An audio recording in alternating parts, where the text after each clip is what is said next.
During this video segment, we will discuss the topic of having a teacher leave your school and how to replace them with a new teacher. To change them, we'll go to the user's database, and in this case, I have a teacher named Susan Abbott that is leaving our school and is going to be replaced by a new teacher called Jason Williams. So let's go ahead and find Susan, and here's Susan Abbott, and that's the one that I want to take out of the system. I can do this one of two ways. One would be to delete out this teacher by clicking here and click Add User and put in the brand new teacher's information. However, if you do that, one of the things you're going to have to do for this new teacher, Jason Williams, is go to the courses database, pull up each of the courses that he or she is going to be teaching, and click on the attached teachers and make sure you move the teacher into the selected teachers area. In other words, you're going to have to attach that teacher to all his or her new courses. Another method that you might want to consider is to simply take the former teacher's record and to edit that with the new teacher's information. So let's go ahead and show you how to do that. Again, we're going to do a search for Susan, the former teacher, the teacher that's leaving your school, and I'm going to go ahead and click Edit behind her name. So in this case, she's going to be replaced by a new teacher named Jason Williams, and I'll put in his first name, his last name, and then for his email address, we'll have to change that as well. So let me put in here jwilliams@demoacademy.org. And you can leave this unique ID the same as what it was, or you can change it. It really depends if you're using this number or ID anywhere else. If this is just a number that you made up, then I would just leave it. However, if this is the same unique ID that that teacher has in your student management system, then I would probably change this to whatever that teacher's ID is. So in our student management system, when we added Jason Williams, his new ID in our student management system was 199. So in this case, I'm going to go ahead and change that. So let's click Save.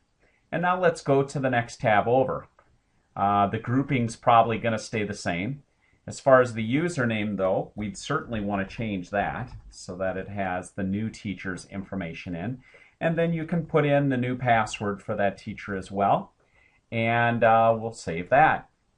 As far as the permissions, that shouldn't have to change because Jason Williams will have the exact same permissions that the former teacher, Susan Abbott, had. And now if I go to the Curriculum Trak, notice that he is a curriculum editor, which is what Susan was and what I want Jason to be. Now when we do that, if I go to the courses database and go to Toolbox Courses Database, and if I go to third grade Bible and click Attach, notice now that Jason Williams replaced Susan Abbott.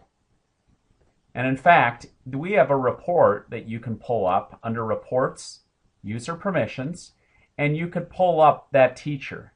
So in this case, it's Jason Williams. They are alphabetized, so it's going to be toward the bottom of the list. And notice these are the courses that are attached to him that were formerly attached to Susan Abbott. The other nice thing is, if I log out now and log in as Jason Williams, so let me log in with Jason Williams. Notice that it has the courses already attached to him, and these are the same courses that were attached to Mrs. Abbott in this case. And notice also, if he goes to third grade Bible, the map that she formerly had is all in here as well. One thing to also note is, if you edit one of these units, the district defined fields, remember that's attached to the course. So as long as he's attached to this course, he would automatically have all this information. But in this case, this particular account, or this school I should say, also has a few individual teacher fields. If that's the case, Jason Williams will now have all the content that Susan Abbott had. And that may be a good thing or a bad thing, but just want to make you aware of that. If that's a good thing, great, it's there. If it's not something that Jason wants, he can certainly come in here, delete out what Susan Abbott had in, and click Save. If you have just district-defined fields, this will not be a concern for you. So once again, if you have teachers leaving and you have new teachers coming in, you can delete out those teachers.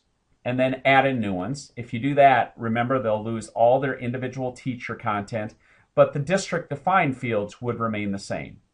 However, probably a safer and better route would be for you to go into the teacher's record that left and for you to simply edit those and put in the new teacher's information.